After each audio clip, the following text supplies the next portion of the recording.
Okay, so just to recap for anyone who is tuning into the video, we have a lot of people away today. The types of correlation, we have positive correlation, which is an uphill slope, negative correlation, which is a downhill slope, strong or high correlation, which means that the points are they close together or far away? Points are close together, and if it's weak or low correlation, the points are far from each other.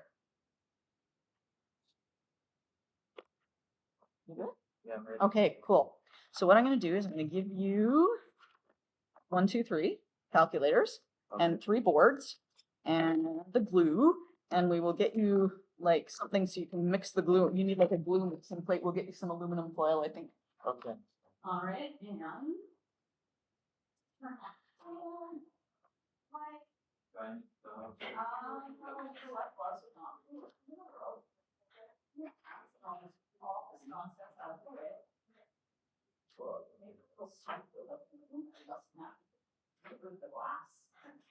okay. And then other thing.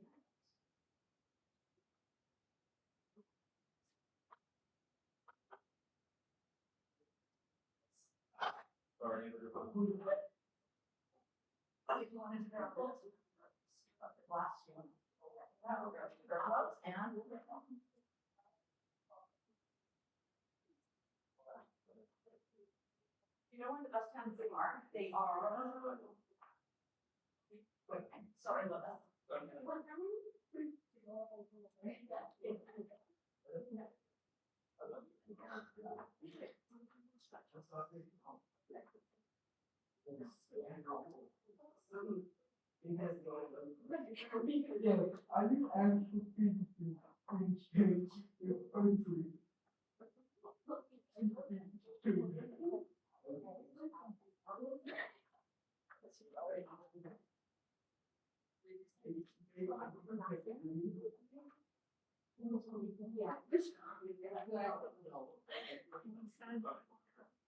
All right.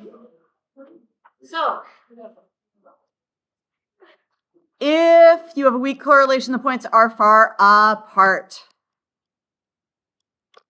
All right. And then finally, we have our perfect correlation. Perfect? We need an R in there. Perfect correlation. So,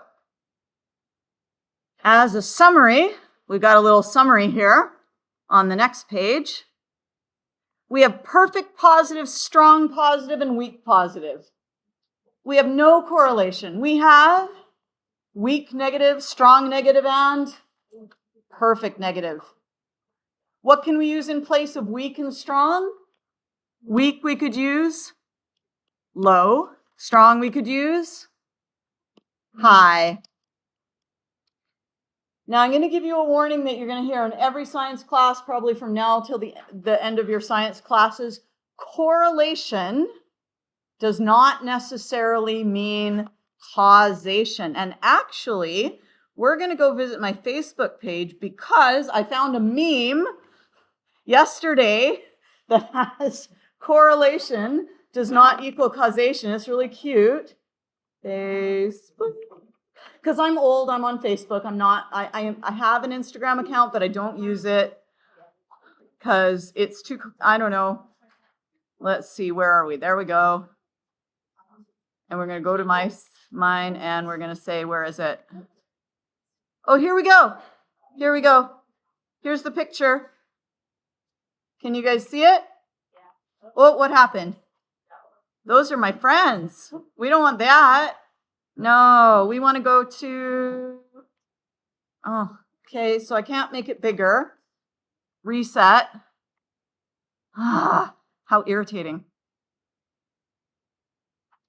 Okay, maybe if I click on it. There we go. Close enough. Let's make it bigger. Bigger.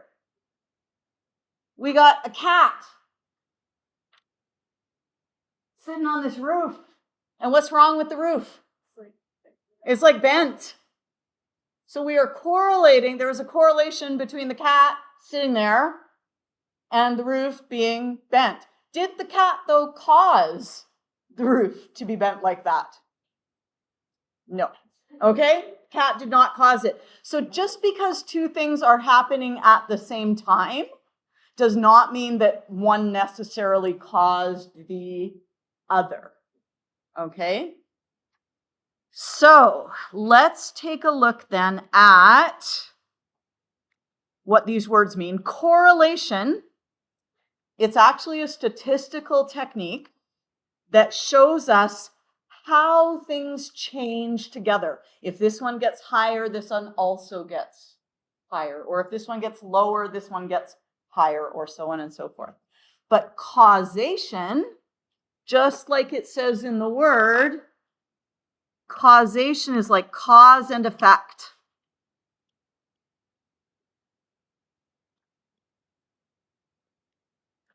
Causation says, when I changed this thing, it actually made the other thing change. Okay? And we're going to go through some ridiculous examples to show you, not quite as ridiculous as the cat, but still quite ridiculous, to show you that just because two things happen at the same time doesn't mean that they are related, that one caused the other. So here we go. On our next page, we have, during the months of February and March, we recorded the weekly number of jars of strawberry jam. So we got the number of jars of strawberry jam sold at a little local market in New York. Okay, so over here we have the weekly data collection. We have the jars of strawberry jam sold in New York. All right. And in one of the weeks, they sold 5 jars of jam, 7 jars a different week, 9 jars, 10 jars, 11 jars. Okay, that's very nice. During those same weeks, we also collected data on the number of gaming consoles sold at a store in Florida. Okay? So you can see we had 25, 30, 35, 42, 48. And at some point, someone said, let us graph these things. Let's put them in a scatter plot together. So we put our gaming consoles on the y-axis. And we put the jars of jam in New York on the x-axis. And, oh my gosh, as the number of jars of strawberry jam sold increased, what happened to the number of gaming consoles sold in Florida? It also increased. Do you think that one of them caused the other to happen? No, it seems highly unlikely, right? Highly unlikely that strawberry jam is affecting gaming console sales. But that doesn't mean there wasn't some sort of relation. There could have been some other thing. It could just be chance. That could just happen by chance. Or there could be some other thing that caused both the jam and the console sales to go up. Yeah? Maybe both stores had sales and they were progressively better sales. Yeah? You're done? Yeah. Awesome. Just leave them there. Yeah? Perfect. So you can just chill for a little bit. Okay? Okay. There may be increasingly better sales leading up to, I don't know, leading up to Black Friday.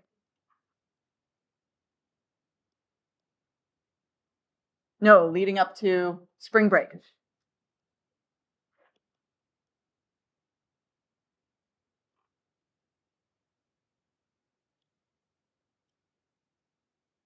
That's also kind of coincidental though, hey? Right? For a store in Florida to have the same kind of sales as a store in New York. is having on their jam. So something that is actually more likely is that maybe the US economy was improving during the months of February and March. So everybody just had a little bit more money to spend. So all across the country, perhaps, everyone's spending more money on jam. They're spending more money on PCs. They're spending more money on, whatever, gaming consoles, whatever. So it is incorrect to say that the jam sales caused the games console sales in Florida to increase. That is wrong. However, it could be correct to say that the US economy increasing caused both the jam sales in New York to increase and the gaming console sales to increase. Okay? You are not going to be expected to come up with reasons like that, I just want you to be aware that if you graph something and you're like, oh, they both went up, sometimes it's just a coincidence, and sometimes it's some external factor affecting both things. So correlation does not always mean that one is causing the other. Okay? All right. And now we're going to do some rules for good graph making. Although actually, no, I think we should have you finish off your organizing data POGL first. Okay, but do you guys need to leave? Okay. We will see you tomorrow. The rest of the lesson will be recorded. Okay? Yeah, I'll just keep it going. So there's going to be a big blank where there's the POGL. You can just fast forward through that. Okay? Yeah. All right. So if you guys wouldn't mind getting back in your POGL groups to finish that up from last day. Was there anyone away last day? You were, but you already checked in on that part you missed? Perfect. Okay.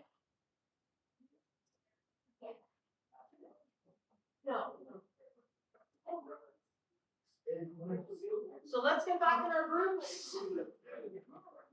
And if you're missing people from your group, actually, we're missing lots of people today. Do we want to do this tomorrow when we're not missing as many people? No, we want to get it done today? Okay, let's get it done today. Off we go. And if your group is away, find another group to work with. Okay?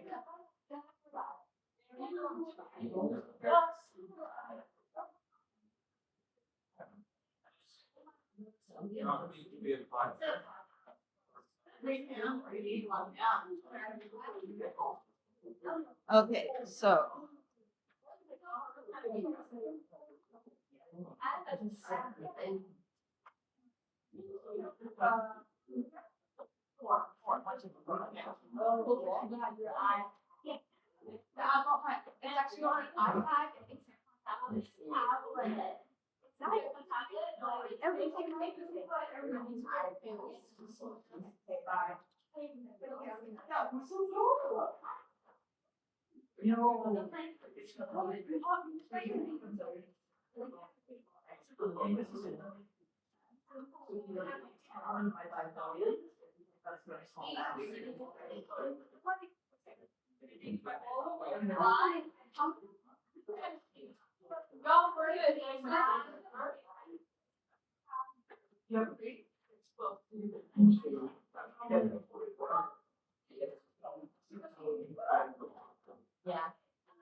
Okay.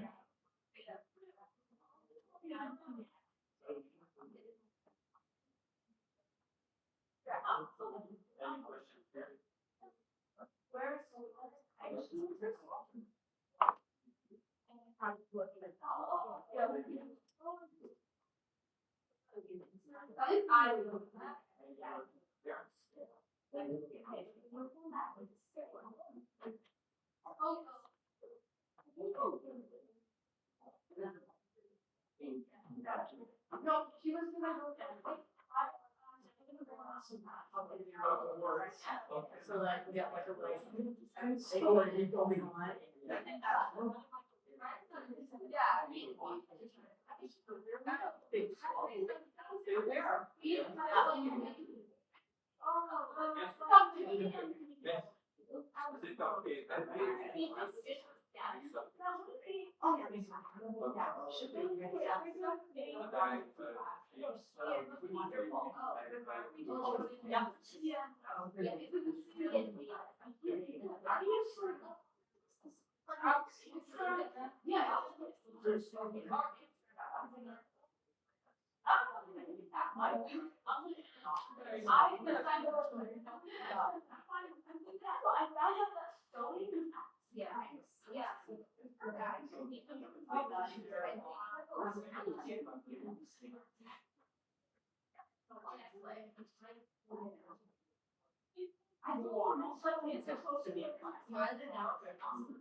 I can get you to do something.